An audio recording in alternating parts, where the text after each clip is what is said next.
Olá a todos e bem-vindos a mais uma aula em português. Vamos dar continuidade ao estudo de Fernando Pessoa, neste caso referindo-nos aos heterónimos pessoanos. Já falámos sobre Alberto Caeiro, vamos passar agora a Ricardo Reis e às suas características.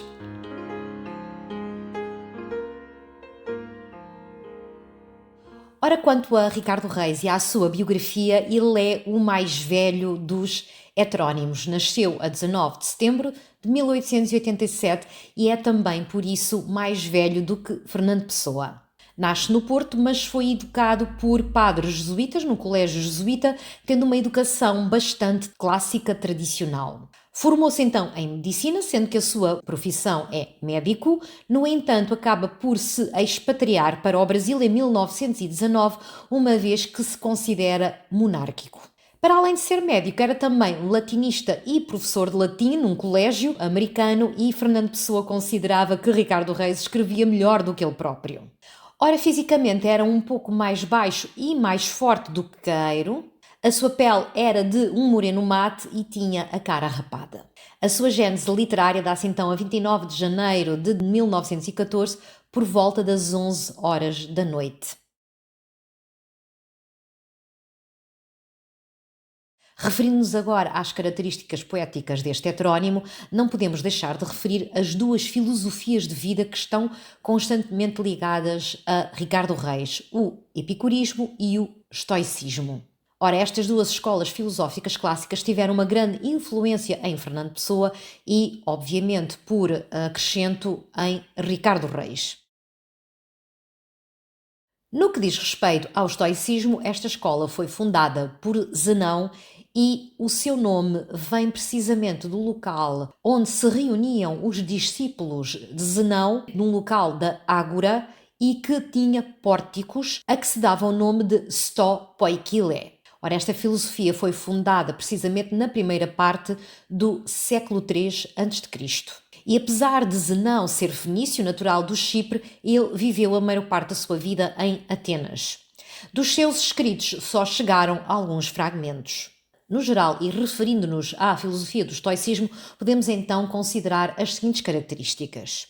Ora, os estoicos acreditavam na conclusão de um ciclo através do fogo e que Deus é a alma do mundo. Sendo assim, devíamos evitar o sofrimento, desprezando as paixões que poderiam então levar a ele, e consideravam então que a vida individual devia seguir as leis da natureza. Para os estoicos, a natureza era equiparada a Deus, e para eles o sábio era aquele que vivia de acordo e em comunhão com a natureza. Ora, também consideravam que o homem tem em si todas as capacidades para poder atingir a felicidade, no entanto, tem que se deixar levar pela razão. Ora, quanto ao epicurismo, foi fundado então por Epicuro, que nasceu na Ática em 342 ou 341 a.C. Em 311 fundou a sua escola, primeiro em Mitilene, tendo-a depois transferido para Lampsaco, e desde 307 sediou-a em Atenas. Esta escola foi a grande rival dos estoicos, apesar de haver muitos pontos em contacto entre as duas. Podemos então considerar algumas ideias fulcrais desta escola filosófica, sendo então as seguintes. A ideia da tranquilidade era algo muito importante para eles, daí que o prazer era aceito, mas de forma muito moderada e equilibrada. O prazer físico era rejeitado, era considerado instável, era o fruto de sofrimento e podia, depois de saciado, provocar outro desejo que depois iria trazer menos tranquilidade. Para os epicuristas, a finalidade não era procurar o prazer, mas controlar os desejos, controlar as paixões que podiam trazer sofrimento. E em vez das grandes paixões e do prazer desmedido, o que se querem são as pequenas felicidades e alegrias da vida. As alegrias simples da vida eram valorizadas relativamente aos excessos que eram rejeitados. A quietude era assim algo bastante procurado e o amor também era colocado de lado. Podia-se considerar a amizade, mas o amor já implicava sofrimento e por isso não podia ser perseguido. Tudo o que roubasse o descanso e a felicidade das pessoas era completamente colocado de lado, como por exemplo o luxo, a riqueza, a honra, sendo que quando o corpo morresse, ficaria tudo na terra e não podíamos levar nada connosco. Os deuses não podem interferir nas coisas humanas, os homens são regidos pelo destino e os deuses não podem interferir nesse destino, sendo que os próprios deuses também são controlados pelo destino. Para os epicuristas, a alma morria com o corpo. Para eles também a polis não é importante e esta corrente filosófica defende o individualismo e o utilitarismo. O homem já não faz parte da coletividade e o que pretende é resolver a problemática da sua felicidade individual. Ora, quanto a Ricardo Reis e as características que vamos encontrar de cada uma destas correntes filosóficas na sua poesia, vamos então considerar as seguintes. A um plano semântico, temos então aqui a intelectualização das emoções que já tínhamos visto com o fingimento poético do ortónimo. O poeta racionaliza então as suas emoções, mas recusa o seu valor. Constata então a inutilidade da ação, sendo que o homem está nas mãos dos deuses e o seu destino está já traçado.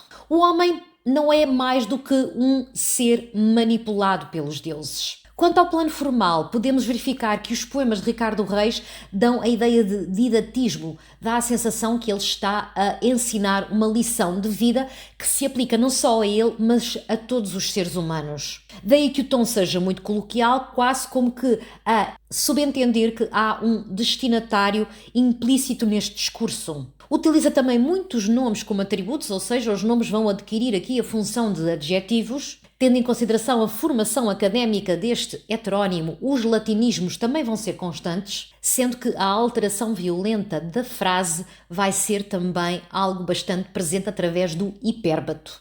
No plano fónico temos muitas repetições de sons, muitos sons nasais e fechados e muita rima no interior dos versos. Quanto ao plano ideológico, vamos então encontrar características das duas correntes filosóficas de que já falámos anteriormente. Sabendo e tendo consciência de que o ser humano nunca poderá ser feliz, o que se deve fazer é evitar os prazeres fortes. Temos que aceitar a dor como algo que inevitavelmente teremos de sentir, e sendo que o nosso único quinhão de felicidade é a tranquilidade, é a calma. O indivíduo vai recusar-se inserir-se então na coletividade, na polis, uma vez que considera que não tem nada a fazer nessa coletividade, pois a sua ação é inútil. Constata-se também aqui a evidência da grande tragédia humana, que é existir, é nada ter e nada poder. A única certeza que vamos ter é que todos vamos caminhar para a morte e não há nada que possamos fazer para alterar esse destino. Sendo assim, para não sofrermos, o ideal é anularmos a nossa vontade, aceitarmos passivamente aquilo que a vida nos traz, recusarmos a emoção extrema e o prazer e aceitar também que o homem é um ser que está preso na sua própria condição mortal. Se até os deuses não podem fugir ao seu fado, portanto ao seu destino, então o que dirá o ser humano? Ricardo Reis, acima de tudo, renuncia também ao conhecimento. Quanto mais queremos saber, mais complexa se torna a nossa vida, e isso é de rejeitar, é de evitar. Para que é que eu preciso de saber o que é que eu estou aqui a fazer? Ou qual é o sentido da vida? Se isso depois não vai ter uma resposta e o facto de não ter uma resposta vai me tornar infeliz, então prefiro nem sequer perguntar. A poesia de Ricardo Reis vai mostrar um bocadinho daquela angústia que nós já tínhamos visto em Fernando Pessoa Ortónimo no que diz respeito ao enigma da existência. A poesia de Ricardo Reis traz assim então ao leitor uma mensagem de tranquilidade, de estabilidade, de equilíbrio, de mediania. Esta tranquilidade vão ser então a nossa única felicidade e liberdade, e temos então aqui a noção de ataraxia. Baixarmos os braços, não fazer nada não vale a pena. Aceitar a vida com aquilo que ela nos traz, sem grandes confusões. Há uma ligação entre Ricardo Reis e Alberto Queiro, há também diferenças. Quer um, quer o outro consideram a ideia das sensações. E, para Queiro, o saber ver, mas sem intelectualizar nada, é muito importante. No caso de Ricardo Reis, o saber ver intelectualizando e tendo consciência da realidade é muito importante. Portanto, enquanto que Queiro é muito mais inconsciente e rejeita completamente o pensamento, no caso de Ricardo Reis, isso já não acontece. Continua a dar importância à sensação, à visão, no entanto, com uma perninha já na racionalização e na intelectualização das emoções. Ainda assim, o homem não se deve preocupar nem esforçar e deve ser indiferente à dor. Essa indiferença, essa ataraxia é o que lhe vai trazer então a felicidade equilibrada.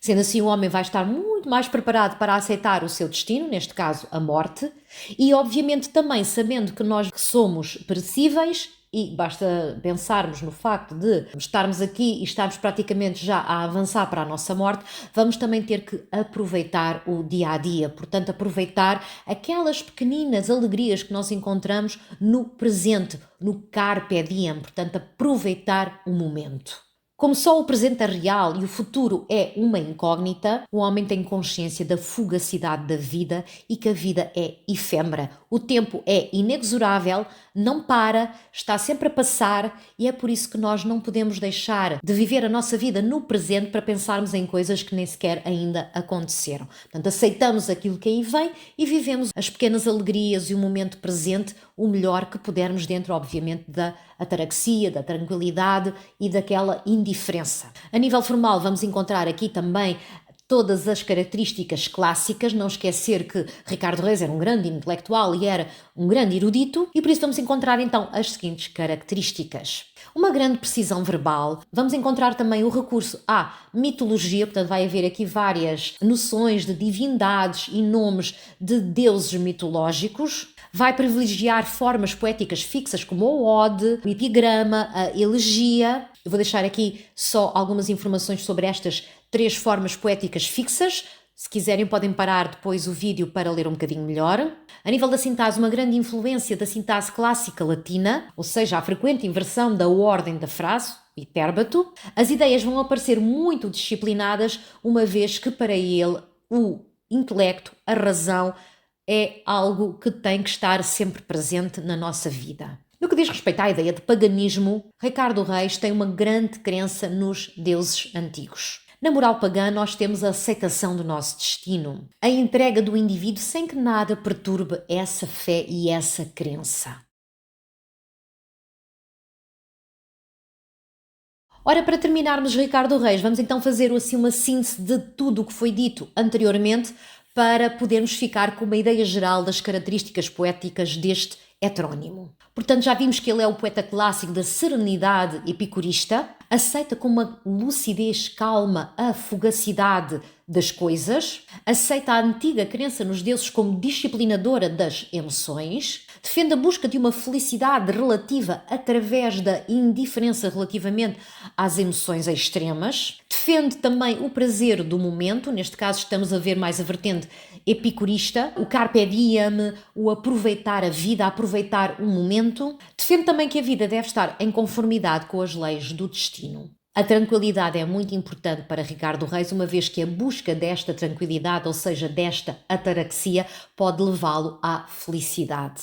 Não cede aos impulsos dos instintos, e neste caso estamos a falar mais do estoicismo, aceita tudo o que a vida lhe dá com resignação, abulicamente, portanto sem se mexer, procura a calma ou a ilusão da calma, segue o ideal da apatia, ou seja, a ausência da paixão, considera que a vida é transitória e breve, ou seja, efêmera, e que o tempo passa e que nós não podemos parar a sua passagem inexorável, pois todos estamos a caminhar para o fim da nossa vida e que é a morte. Tal como Queiro acredita que o ser humano deve viver em comunhão com a natureza. E ainda considerando o estoicismo, ele pensa que as pessoas têm que ter uma grande autodisciplina e controlar os seus instintos, os seus desejos, as suas paixões, pois se conseguirem fazer vão ter muito menos sofrimento. Temos de impassivelmente aceitar a morte, a dor e a velhice.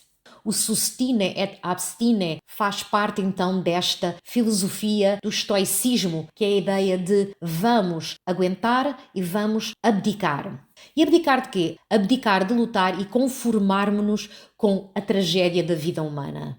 A maneira como Ricardo Reis vai construindo a sua filosofia de vida mostra que ele já se está a preparar para esse momento de chegar ao final da sua vida, ou seja, a morte. Para poder transmitir as suas lições de vida ao tu que vai estar a ler os seus poemas ou ouvir os seus poemas, ele vai usar muitas vezes então a apóstrofe e o imperativo. Terminamos assim então esta aula dedicada a Ricardo Reis, um dos heterónimos de Fernando Pessoa. Vamos então na próxima aula passar ao terceiro heterónimo, Álvaro de Campos. Obrigada pela vossa atenção e até uma próxima aula em português.